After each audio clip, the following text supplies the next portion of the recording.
प्रसिद्ध साहित्यिक, नाटककार आणि लेखक राम गणेश गडकरी यांच्या 107व्या पुण्यतिथीनिमित्त सावनेरमध्ये त्यांच्या साहित्यिक योगदानाचं स्मरण करण्यात आलं। थोर नाटककार, भाषाप्रभू आणि मराठीचे शेक्सपियर या नावानं ओळखले जाणारे कैलासवासी राम गणेश गडकरी यांचा वारसा जपणाऱ्या साहित्यप्रेमींसह विविध संस्थेच्या पदाधिकाऱ्यांनी स्वर्गीय राम गणेश गडकरी यांच्या स्मृतीला भावपूर्ण आदरांजली अर्पण केली।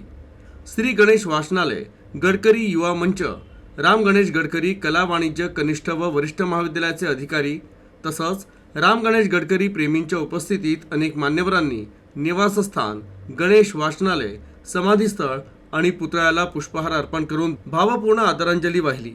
स्वर्गीय राम गणेश गडकरी यांच्या 107व्या पुण्यतिथीनिमित्त नागपूरच्या पुरातत्व विभागानं गडकरी यांच्या निवासस्थानाला सुंदर पुष्पहार आणि विद्युत रोषणाईनं सजवलं होतं, तर समाधीस्थळी आणि पुतळ्याच्या ठिकाणी सावनेर नगरपालिकेच्या वतीनं आकर्षक सजावट करण्यात आली होती।